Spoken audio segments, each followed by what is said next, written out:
Қасықтай қаны қалғанша беріспей, ұлт намысын таптатпаған ұлылардың ұлысыне қашанда біз мінәжат етеміз.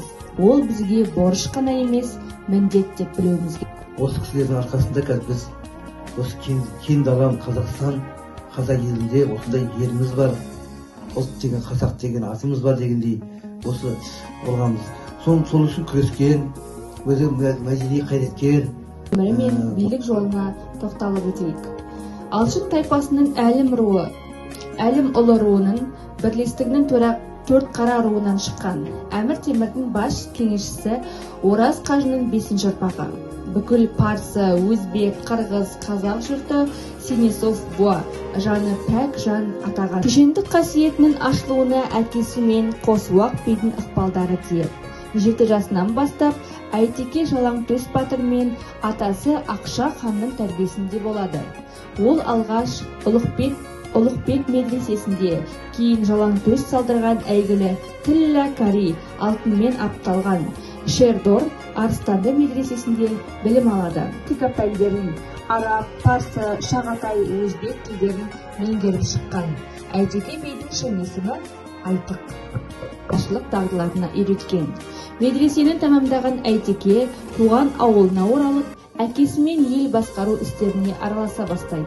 21 жасында Бұқара мен Самарқан төңірегіндегі қазақ, өзбек, қарақалпақтардың бас биі болады. Ана, әділ би, аузы дуалы шешен, ішкі және халықаралық күрделі мәселелерді шешуде болаталтың бағасы, ақыл-оймен, ата жолмен айнымай, қарапайым халқымның бола білген панасы, ақиқаттың қақпасын кең ашқандай, сен сөйлесін батыл айттың ашқандай, сен еш уақытта екі айтуды білмедің, көкжиектің сәуле төккен ақтандай, жатса көк есік, айуандықты ауыздыққа дәрменсіз, қоқыспасқа қоғамда жоқ есік. Мен беделді адамдары бас қосқан жиындарға тұрақты қатысып тұрды.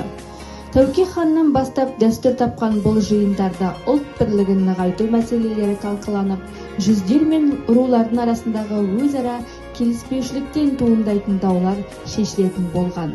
Қызу Али Сұлтанның тентек ұлы бір кедейдің сұлу, ақын, әнші домбырашы қызына дегеніме көнбедім деп өшігіп, бір күні қызыл орамал тартып үйден ұзай бергенде бүркіттің қыра ел арасы екіге жарыла бастайды. Ең соңында құн сұраушылар жағы Әйтеке биге келіп өтініш жасайды. Ол қасына Сіргелі батыр Қазыбекұлы Жабайды, Байбақты батыры Шоланды ілестіріп Әлі Сұлтанға барады. Әйтекенің айбарынан ығысатын Әлі Сұлтан амалсыз құн төлеуге келсе. Әйтеке қыз құнына қосымша оның өнерлі екенін айтып, өнер құнын және қыздың жоқтаушыларын келеке қылып, сүйек сындырған үшін сүйек құнын төлеуді талап етеді. Қамыққан Әлі Сұлтан толық 2 құн төлеуге мәжбүр болады. Бұл оның ата дәстүрі салтына жетіктігімен бірге өнерлі адамға айрықша құрметін көрсетеді. Қатал қоғам саңқ етті, үнді өшірді. Сенен қалған билікті айта алмай, жол ортада қайтейін тіл кесілді. Қашаннан озбыр өктем қанға құмар.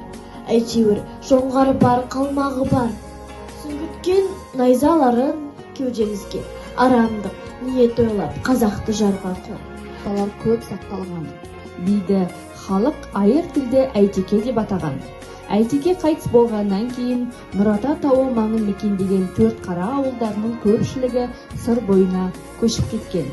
Әйтеке билікті мақал-нақылмен мәнерлеп айтатын, дауды әділ шешіп, кесек-кесек сөйлейтін өте әділетті, білгір би болған. Сөз қуыспау керек, сөз қуған пәлеге жолығады. Жол қуған олжаға жолығады. Ағасы келсе ардақтап атын байлағандай, қонағы келсе құрметтеп жайлағандай, тынымдарды нәсі болса, қанат құйрығы сай болып, көңілді жын тоссам тоқырар. Кісі бірге туыспау керек, туысқан соң сөз қоспау керек. Сөз қуған пәлеге жолығады, жол қуған олжаға жолығады.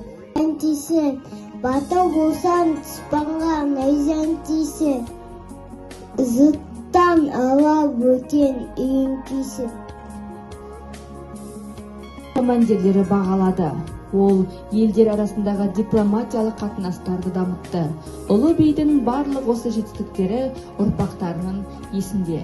Осымен тарихи танымдық кешімізді аяқтай отырып, әрі қарата атадан қалған атты кітап көрмесімен жалғасады. Келесі кездескенше аман сау болыңыздар.